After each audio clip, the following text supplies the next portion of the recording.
ങ്ങൾ ഇപ്പോൾ വിജയകരമായിട്ടുണ്ട് എന്നുള്ളത് തന്നെയാണ്. തീ നിയന്ത്രണ വിധേയമാണ്, സംശയമില്ല. പക്ഷേ പുകച്ചുരുളുകൾ ഇപ്പോഴും കാര്യമായ അന്തരീക്ഷത്തിലേക്ക് പോകുന്നുണ്ട്. അത് നിയന്ത്രിക്കാനുള്ള ശ്രമങ്ങൾ നടത്തിയിരിക്കുന്നു. ആദ്യഘട്ടത്തിൽ ഈ ദൃശ്യങ്ങളൊക്കെ കാണുമ്പോൾ എത്ര ഭീകരമായിരുന്നു ഈ സംഭവം എന്നുള്ളത് കൂടി ഇതിനോട് ചേർത്ത് വെക്കേണ്ടി വരും.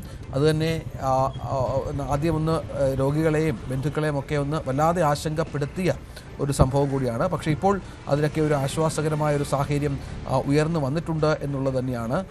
ഒരിക്കലും ഒരുപക്ഷെ ഇതിൽ ഇത്തരം വലിയൊരു സംഭവം ഉണ്ടായാൽ അത് കുറച്ചുകൂടി കാര്യമായി തന്നെ മറ്റുള്ളവരെയൊക്കെ ബാധിക്കേണ്ടതാണ്. പക്ഷേ അത് സംഭവിച്ചിട്ടില്ല എന്നുള്ളത് പ്രധാനപ്പെട്ട ഒന്നാണ്. അത് ആശ്വാസകരവുമാണ്. ഇപ്പോൾ കൂടുതൽ ഫയർഫോഴ്സ് യൂണിറ്റുകൾ അങ്ങോട്ടേക്ക് എത്തുന്നുണ്ട്. അനീഷ് ശ്രമിക്കുന്നത് കൂടുതലായും ഈ ആശുപത്രി അധികൃതരുടെ ഒരു പ്രതികരണം സ്വീകരിക്കാനാണ്. ഒരുപക്ഷെ കോഴിക്കോട് MP അടക്കം അങ്ങോട്ടേക്ക് എത്തിക്കാണും. രാഷ്ട്രീയ നേതാക്കളൊക്കെ അങ്ങോട്ടേക്ക് എത്തും. നമുക്ക് ദൃശ്യങ്ങൾ കാണുന്നത് പോലെ കാര്യങ്ങൾ ഇപ്പോൾ നിയന്ത്രണ വിധേയമാണ് എന്നുള്ളത് തന്നെയാണ്.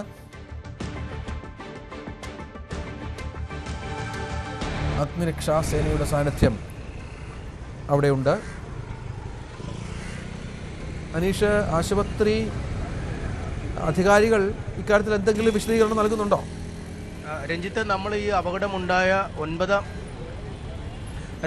ഈ അപകടമുണ്ടായ 9ാം നിലയിലേക്ക് പോയിക്കൊണ്ടിരിക്കുകയാണ്. അവിടെ ആശുപത്രി അധികൃതരും അഗ്നിശമന സേനയിലെ ഉദ്യോഗസ്ഥരും MK രാഘവൻ MP അടക്കമുള്ളവർ അവിടെ ഇപ്പോൾ തന്നെ ഉണ്ട് എന്നാണ് മനസ്സിലാക്കാൻ കഴിയുന്നത്. അവിടെ എത്തിക്കഴിഞ്ഞാൽ എന്താണ് സംഭവിച്ചതെന്ന് സംബന്ധിച്ച ഒരു വ്യക്തത കുറച്ചുകൂടി കൃത്യമായി നമുക്ക് ലഭിക്കും. അവിടുത്തെ ആ തീപിടുത്തത്തിൻ്റെ ഒരു വ്യാപ്തി എന്തായിരുന്നു എന്നതും എങ്ങനെ അവർ പെട്ടെന്ന് നിയന്ത്രണ വിധേയമാക്കാൻ കഴിഞ്ഞു എന്നടക്കമുള്ള കാര്യങ്ങളെക്കുറിച്ച് അവർക്ക് അവിടെ നേരിട്ട് പോയി നമുക്ക് അറിയാൻ കഴിയും. ആശുപത്രി അധികൃതർ എന്താണ് ഈ കാര്യത്തിൽ സംഭവിച്ചതെന്ന് സംബന്ധിച്ച കൃത്യമായ വിശദീകരണം നൽകുന്നു.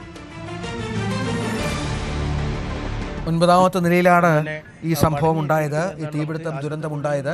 ഈ 9ാം നിലയിലേക്ക് അല്പസമയത്തിനകം അനീഷ് എത്തിച്ചേരും. നമ്മുടെ ക്യാമറ സംഘം എത്തും. അവിടെ ആശുപത്രി അധികൃതരുണ്ട്, മറ്റ് ജനപ്രതിനിധികൾ, MK രാഘവൻ MP അടക്കമുള്ള ആളുകളുണ്ട് എന്നാണ് മനസ്സിലാകുന്നത്. ഒരുപക്ഷെ അവിടെ വെച്ച് അവർ കുറച്ചുകൂടി എന്താണ് സംഭവിച്ചതെന്ന കാര്യത്തിൽ ഒരു വിശദീകരണം നൽകിയേക്കാം എന്നാണ് മനസ്സിലാക്കേണ്ടത്. പക്ഷേ ഇപ്പോൾ ആശ്വാസകരമായ കാര്യങ്ങളിലൊന്ന്, ഇപ്പോൾ തൽക്കാലത്തേക്ക് പ്രശ്നങ്ങളൊന്നുമില്ല. തീ നിയന്ത്രണ വിധേയമാണ്, പൂർണ്ണമായും തീ നിയന്ത്രിച്ചിരിക്കുന്നു. അനിഷ്ട സംഭവങ്ങളില്ലാതെ ഫയർഫോഴ്സിന് കാര്യങ്ങൾ വിജയകരമായി കൈകാര്യം ചെയ്യാൻ സാധിച്ചിരിക്കുന്നു. പക്ഷേ അപ്പോഴും പൂർണ്ണമായും ആ ഏരിയയൊക്കെ കത്തി നശിച്ചിട്ടുണ്ട്. അത് വളരെ വ്യക്തമായി നമുക്ക് ദൃശ്യങ്ങൾ കാണാം. വലിയ തോതിൽ ആ മേഖലയൊക്കെ കത്തി നശിച്ചിട്ടുണ്ട്. ഈ ദുരന്തത്തിൻ്റെ വ്യാപ്തി എത്രത്തോളമുണ്ട് എന്നറിയണമെങ്കിൽ, എത്ര നാശനഷ്ടമുണ്ടായി എന്ന കാര്യമൊക്കെ അറിയണമെങ്കിൽ കുറച്ചുകൂടി ഒന്ന് കാത്തിരിക്കേണ്ടി വരും എന്നുള്ളതാണ് ഏറ്റവും പ്രധാനപ്പെട്ട കാര്യം. അതിലേക്ക് കൂടി എത്തിച്ചേരേണ്ടതുണ്ട്. അല്പസമയത്തിനകം അതിൻ്റെ വിശദാംശങ്ങളിലേക്ക് കടക്കാം എന്ന് കരുതുന്നു. അല്പസമയം മുമ്പാണ് കോഴിക്കോട് ബേബി മെമ്മോറിയൽ ആശുപത്രിയുടെ 9ാം നിലയിലെ AC ചില്ലിംഗ് റൂമിൽ ഇത്തരത്തിൽ ഒരു അപകടമുണ്ടായത്. അവിടെ വളരെ പെട്ടെന്ന് തന്നെ തീ പടർന്നു പിടിക്കുകയായിരുന്നു. ഒരുപക്ഷെ ഷോർട്ട് സർക്യൂട്ടും മറ്റുമായിരിക്കാം ഇതിന് കാരണം എന്നാണ് മനസ്സിലാക്കേണ്ടത്. അതനുസരിച്ചാണ് അഗ്നിരക്ഷാസേന വളരെ പെട്ടെന്ന്, നമുക്ക് ദൃശ്യങ്ങളിൽ കാണാം, ഇപ്പോഴും വെള്ളമൊക്കെ ചീറ്റിത്തെറിപ്പിച്ച് അത് പൂർണ്ണമായും തീ അണയ്ക്കാനുള്ള ഒരു ശ്രമം ഉണ്ടാകുന്നു എന്നുള്ളതാണ്. ഇപ്പോൾ 9ാം നിലയിലേക്ക് എത്തിച്ചേർന്നിട്ടുണ്ട് അനീഷൻ, നമ്മുടെ ക്യാമറ സംഘവും. അനീഷ്, കേൾക്കാമോ? എന്താണ് അവിടെ കൂടിയാലോചനകളാണോ?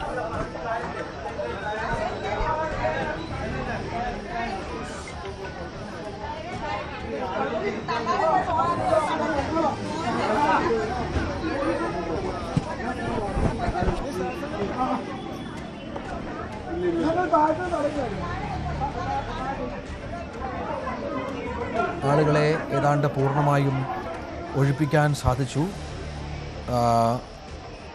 ഏതെങ്കിലും തരത്തിലുള്ള ആളുകൾക്ക് പരിക്കോ മറ്റ് പ്രശ്നങ്ങളോ ഒന്നും ഇതുവരെ റിപ്പോർട്ട് ചെയ്യപ്പെട്ടിട്ടില്ല. അങ്ങനെ സംഭവിച്ചിട്ടില്ല എന്ന് തന്നെയാണ് മനസ്സിലാക്കേണ്ടത്. 9ാം നിലയിലാണ് ഈ സംഭവം ഉണ്ടായത്.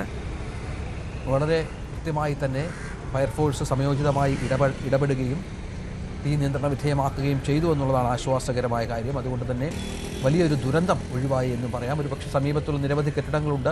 ഞാൻ നേരത്തെ പറഞ്ഞതുപോലെ വലിയ ആശുപത്രിയാണ് ബേബി മെമ്മോറിയൽ ആശുപത്രി. അവിടെ ഒരുപാട് ആളുകൾ ചികിത്സ തേടുന്ന ഒരു മൾട്ടി സ്പെഷ്യാലിറ്റി ആശുപത്രിയാണ്.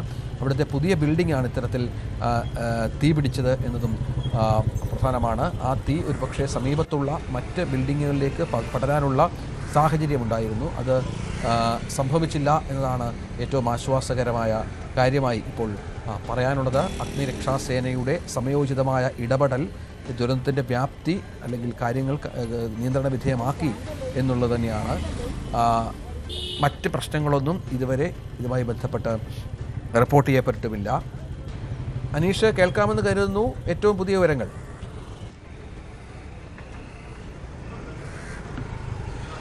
രഞ്ജിത്ത്, നമ്മളിപ്പോൾ തീപിടുത്തമുണ്ടായ 9ാം നിലയുടെ തൊട്ട് താഴെയുള്ള ആ ഭാഗത്താണ്. നമുക്കിവിടെ ദൃശ്യങ്ങളിൽ തന്നെ കാണാം ആ തീപിടുത്തമുണ്ടായ സ്ഥലങ്ങൾ. AC ചില്ലിംഗ് യൂണിറ്റ് ആണ്. ഇവിടെ ചില അറ്റകുറ്റപ്പണികൾ നടന്നു വരികയായിരുന്നു എന്നാണ്. അതിൽ നിന്നാണ് തീപിടുത്തമുണ്ടായത്. തുടർന്ന് വളരെ പെട്ടെന്ന് തന്നെ ഈ ആശുപത്രിക്കുള്ളിലെ കെടുത്തൽ സംവിധാനങ്ങൾ ഉപയോഗിച്ച് തന്നെ തീ കെടുത്താൻ കഴിഞ്ഞു എന്നാണ് അധികൃതർ നൽകുന്ന വിശദീകരണം. പിന്നീട് ഫയർഫോഴ്സ് ഉദ്യോഗസ്ഥരൊക്കെ സ്ഥലത്തേക്ക് എത്തുകയും ചെയ്തു. 8ാം നിലയിലെ രോഗികളെ മാത്രമാണ് ഒഴിപ്പിക്കേണ്ടി വന്നത്. അവരെ സുരക്ഷിതമായി താഴേക്ക് മാറ്റിയിരുന്നുവെന്ന് ആശുപത്രി അധികൃതർ പറയുന്നുമുണ്ട്. എന്തായാലും നമ്മളിപ്പോൾ ദൃശ്യങ്ങളിൽ കാണുന്ന ഈ സ്ഥലത്താണ് തീപിടുത്തമുണ്ടായത്. വലിയ പുകച്ചുരുളുകളാണ് അന്തരീക്ഷത്തിലേക്ക് ഉയർന്നത്. വലിയ തീയാണ് ആളിപ്പടരുകയും ചെയ്തത്. പക്ഷേ കാര്യങ്ങൾ നിലവിൽ നിയന്ത്രണ വിധേയമാണ് എന്ന് അധികൃതർ വ്യക്തമാക്കുന്നത്. സാർ, ഇത് എന്താണ്